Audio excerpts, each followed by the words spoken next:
How's it going, guys? Colin here again today with another game review at a game that you may have missed. This game is called Rise of the Argonauts. It was developed by Codemasters, a British company best known for the Colin McRae racing games and Lord of the Rings Online. Now, this is an action role-playing game, but probably the first thing that should be noted is that there is far more role-playing than action. Now, the action system itself is very good. You have a variety of weapons that you can use and you can switch between them at any time. All of your skills and attacks are upgradable, but the real meat of this game is in the role-playing.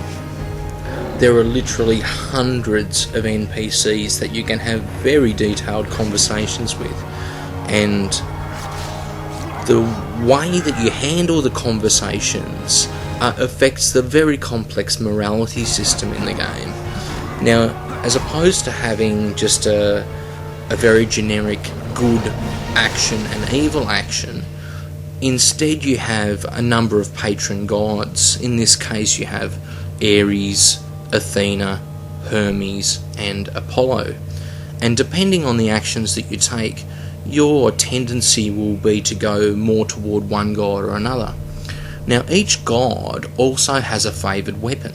Ares for the mace, Athena for the spear, Apollo for the shield, and Hermes for the sword. And the more deeds that you do, you can dedicate these deeds to the various gods and thus upgrade your abilities with that weapon. Now, the party system in the game, basically you can choose up to 2 companions to follow you wherever you go, and the companions will be people that are quite familiar to you if you are indeed familiar with Greek mythology. Now, the hero of the story is Jason in his quest for the Golden Fleece, but not only is this story about Jason and the Argonauts, it really is a synthesis of many different Greek myths sort of wrapped up into one cohesive package. Now, there is just a single story that you take, but during this story you will encounter many other mythical beasts and deities, etc. from Greek mythology. And each one can be spoken to, and they can reveal little bits and pieces about stories not necessarily your own.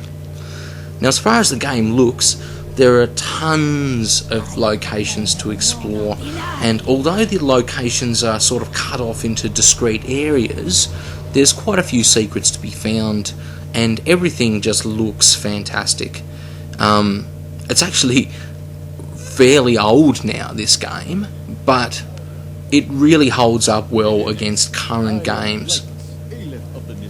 They were pretty clever with the way that they organised the head-up display, and if you like, you can turn the option on to view various HUD elements at all times, but the default option is actually just to have no head-up display at all, and there are visual and audio cues as to when things happen, like your health is running low or a divine ability becomes available.